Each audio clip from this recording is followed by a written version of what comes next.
Hey YouTube, this is Tim. Today I'm going to show you how to measure the flow rate or the recharge rate in your well. Now the first thing you're going to have to do is you're going to have to remove the well cap.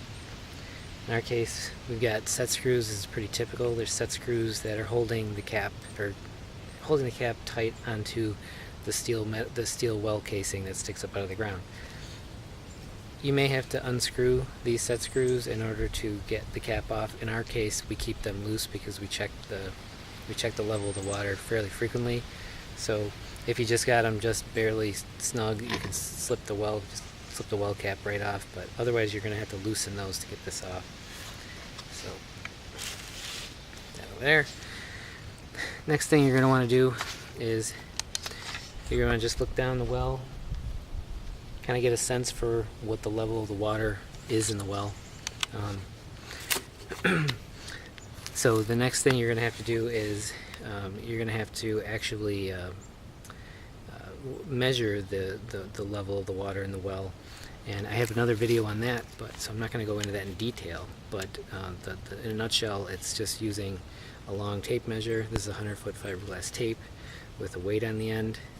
You can use a piece of rope and drop it in there and do the same thing, but then you have to pull the rope out, lay it across the ground, and measure the rope. It's easier just to go out and get yourself a $20 fiberglass tape and a $5 contractor's plumb bob from the hardware store and use that. You also need a flashlight. You're going to have to be able to look down in there.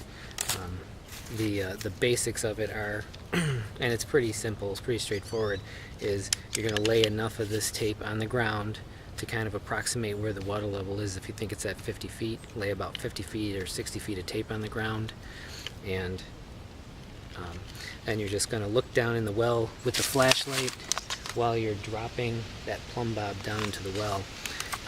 The key is that the plumb bob and the tape, nothing can touch the side of the well anywhere between where you're dropping it here and where it contacts the surface of the water, because you're going to listen for an audible clunk plunk sound. When this plumb bob hits the water, it's going to go plunk plunk plunk, and you can just kind of bob it up and down and hear it, and then you measure the top of this casing. So that's how you're going to get your measurement of where the level of the water is down in your well. Now there's a couple of things that you need to do in order to kind of prep for this. The one thing is you're going to need to pump some water out of your well. So if you've got a means to manually pump water out of the well, or you could just run a faucet for a while and have your pressure tank refill a couple times, and subsequently then the well pump will pump water out of the well. Then you're going to want to just shut the pump off in the well here, so that there's no risk of it running at any time while you're doing this. So you pump it down, and once you pump it down, then you take your first measurement. So you take your measurement of the water level where it is once you pumped it down, and then you wait. So you can wait. The time that you wait is actually it's not like set in stone or anything, but it's based on basically what your well recharge rate is. In our case, ours runs a little slow. So when I do this test, if I pump the water level down 10 feet in this well, I might have to wait 6 or 8 hours, sometimes more, to be able to do a test of how much it's changed. I got a buddy of mine who he can basically pump water out of his well, and it refills as fast as he can pump water out of it. So if you've got a well that recharges relatively quickly, then you may only have to wait, I don't know, like 15 minutes or maybe an hour at the most. In our case, I usually have to wait longer. So what you're going to do is you're going to wait that amount of time, and then you're essentially going to measure the level of the water again after you've waited. So, and I apologize for this, but this is a very low-tech presentation because I'm outside. But I have this graphic here, and I'm going to show you that what you're going to do is you're going to measure the time that you waited. So in this case, for my example, I've waited 4 hours, and so I did my first measurement at 8 a.m. and I did my second measurement at noon, so that means I've waited 4 hours. So in order to figure out what your water level change is, you're going to measure, you take your first measurement. In my case it was 50 feet. It was 50 feet. And then you're going to take your second measurement 4 hours later. In this case it was 20 feet, and you're going to subtract the difference. So that means the water level in the well from when I pumped it down initially to when it recharged itself went up 30 feet. So 30 feet is the measurement that you're going to use to do your calculations. So in order to do the calculation, you're going to have to know what the capacity is of your well diameter per foot. So in this case our well is a 10-inch diameter well. So a 10-inch diameter well has about 4.1 gallons per foot in it.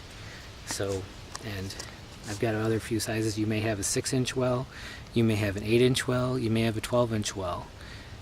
If you do, you're going to have to use a different number to use for your calculation. The 10-inch is 4.1 gallons, 12 is 5.9, 6 1.5, and 8-inch is 2.6 gallons per foot. So that means for every foot of water in your well, there's that many gallons of water in that foot. If you have more than 12-inch, you're just gonna have to look it up online and figure out what that is. I don't know all of them. So anyways, using that measurement, so in our case with the 10-inch well, it's 4.1 gallons per foot. 4.1 gallons per foot times 30 feet. I know that it went up 30 feet in the time that I waited. So that means that since I pumped it down, it's recharged 123 gallons in 4 hours.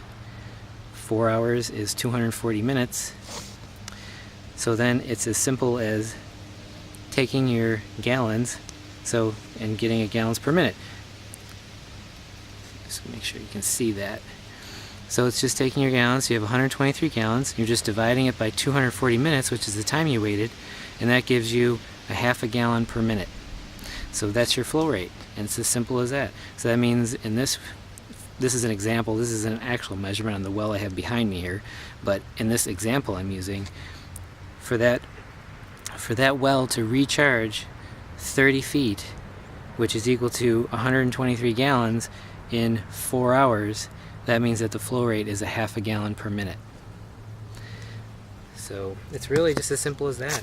You can do that, and after you do it enough times, you kind of get a sense. If you know that your well casing is 4.1 gallons per minute like ours, if you pump it down 10 feet, you know it's going to be somewhere like 40 gallons or something like that. So you kind of get a feel for it, and you kind of just do. You can eventually just kind of do the math in your head. Although I tend to use a calculator just to be sure.